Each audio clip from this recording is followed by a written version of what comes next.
Hi friends, my name's Stephanie. I'm with the Local Yaks and the Black River Advisory Committee, and we do things like the annual Black River cleanup and stewardship educational events, all kinds of fun stuff about outdoors and clean waters. And today we're at your school doing a super fun project, stenciling storm drains. So I have my daughter Joey here and my husband Rob, and they're getting stuff ready. Let me go check in on them and we'll get started. All right, so some of the things we do with the advisory committee and with our local yaks is the Black River cleanup. You may have heard in the last 7 years, we've pulled over 110 tons of garbage out of the river and off her banks. That's kind of a big deal. That's a lot of stuff. But there wouldn't be quite so much to do if there was less garbage getting there. And how does the garbage get there? Well, that's what we're going to talk about today. And that's why we're here to do this fun little painting project. But wait, hold on. Wait a minute. Do you see this? She stole the paint. Oh no, Joey stole the paint. We gotta go get it. Oh no. Come back here. I need that paint. All right, while I go get that paint, watch this video real quick. It should only take a few minutes. She's fast, but I'll be right back. I've got to tell you that it's not easy getting by these days. Follow me for the next few minutes and I'll tell you. Hello? Hey buddy, not the flea bag. I'm down here. Freddy the Frog's my name. Let me tell you why life's so tough for frogs like me, as well as other critters in the water. And I'll share with you some things you can do to help keep the environment healthy and happy for everyone. We're sensitive to even the smallest changes in habitat. That's why some scientists call frogs a bioindicator, meaning that by watching us, they can tell how clean and safe the environment is. It's bad. In many places, we're in trouble. The frog population is decreasing, and many are born with deformities. Researchers believe it's because of unwelcome changes in our habitat.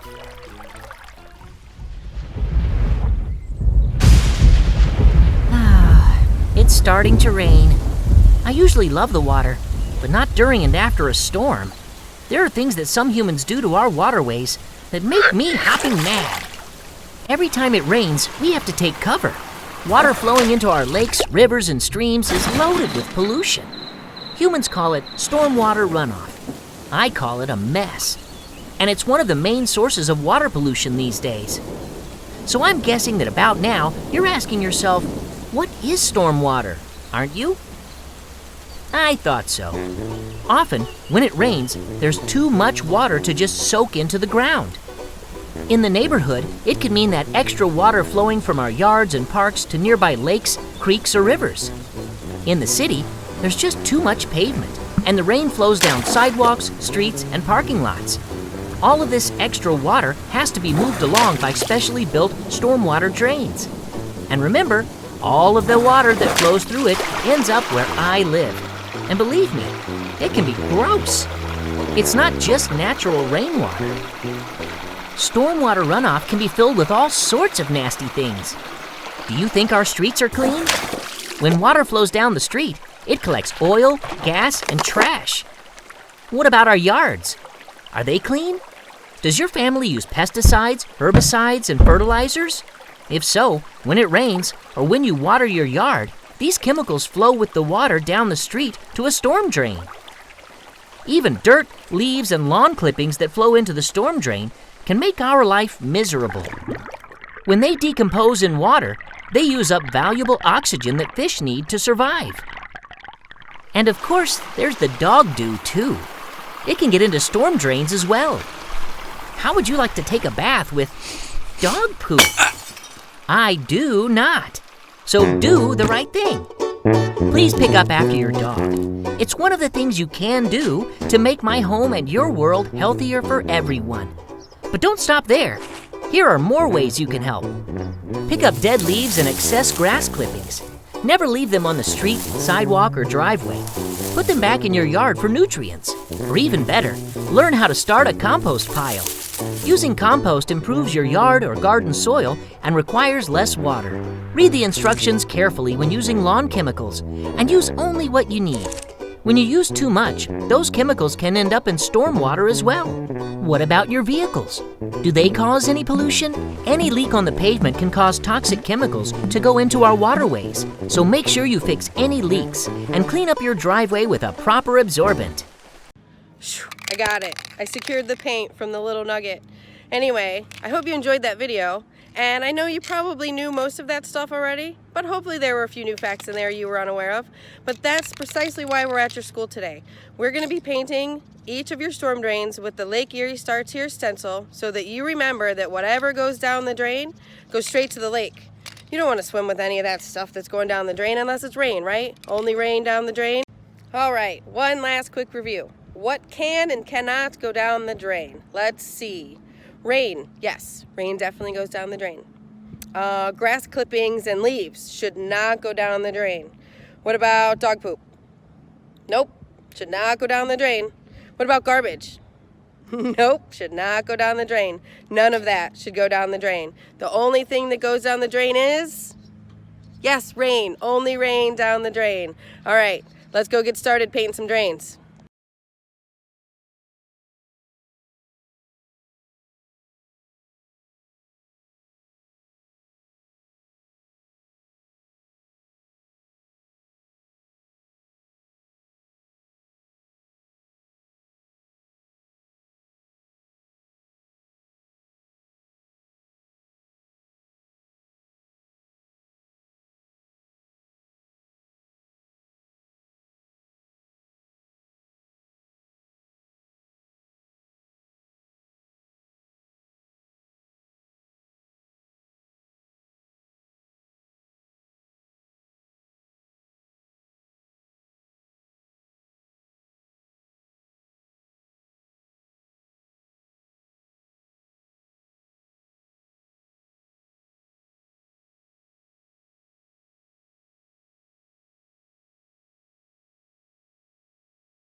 Thanks for having us, guys. We really appreciate you joining us for Earth Day and letting us paint your storm drains. And every time you see those drains, those freshly stenciled drains at your school, what are you going to remember?